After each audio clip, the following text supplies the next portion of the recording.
And hopefully you had a productive day. I hope that all the information that I've been putting out so far has been helpful.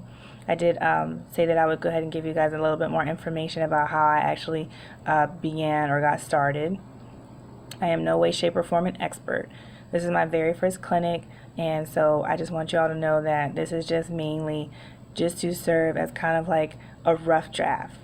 Just to give people a little bit of insight as to how I went about the process. My young entrepreneurs and providers that want to do, what I did, step out on a limb and go ahead and be, the business owner that they've always wanted to be. So I just want that to be clear. Okay, so when you decide you want to open a clinic, then just go ahead and say, okay, am I going to be an LLC, limited liability company? Am I going to be a sole proprietorship? Am I going to be a corporation? Are you going to be a nonprofit? Essentially, all that stuff is, it just boils down to how you're going to pay taxes at the end of the year. So those questions are really better served for someone who has actual tax experience, knows tax law, and you can kind of break down what your idea is long term for your entity. Then you go online and you search for, because it's basically done by state. All of this stuff is different in each state. So even right down to entity formation, it's not on a national level. Each state has, different rules and different ways to go about it. So you Google, you get on your, state website and you fill out all the necessary forms for your entity. And then there are fees associated, so you pay your fees. And then most times they go ahead and print out or send you an electronic copy of your filing and your entity formation. It says, what kind of company you are and all that kind of stuff. All the members, if you're going to have more than one person, and all that. I did an LLC. It was a little bit simpler process for me. Went right online, filled out the forms, got the turnaround time was like maybe 24 hours. They gave me the electronic copy of, my filing and then my entity formation date. Next thing you want to make sure you're familiar with is your scope of practice.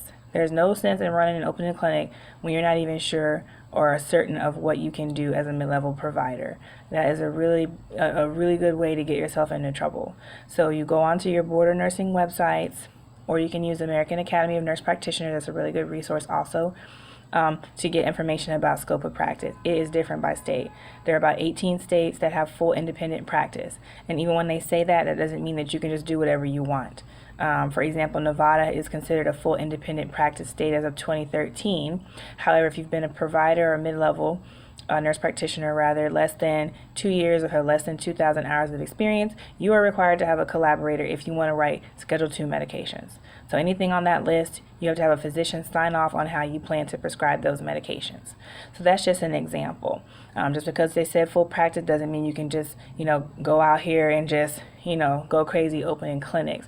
There are oftentimes a lot of stipulations, levels of experience required, and so forth. Here in Texas, we are not full independent practice. A collaborator is required, and so, I do have a collaborating physician. They pretty much are supervising your prescriptive authority here in Texas. Each state is different. They have different rules about how the physicians, have to supervise and what proximity they have to be to your location, and do they have to actually be on site. And so it's good for you to look that information up, according to your state.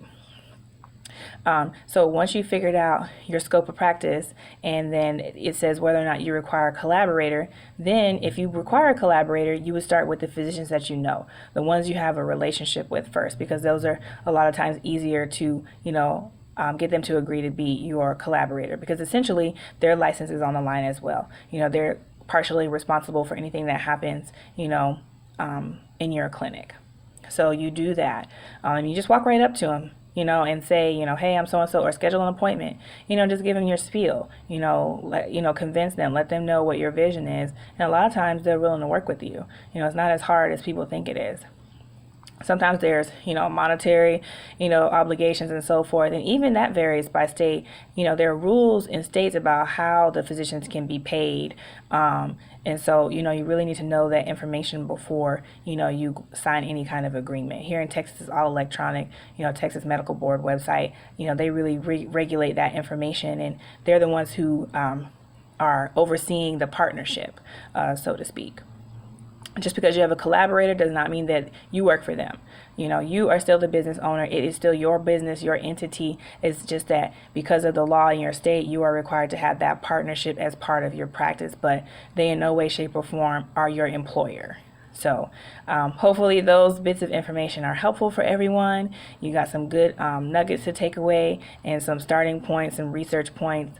Again, just a rough draft. Any questions that you have, feel free to ask, and then I'll be putting out another video about funding and various options for funding.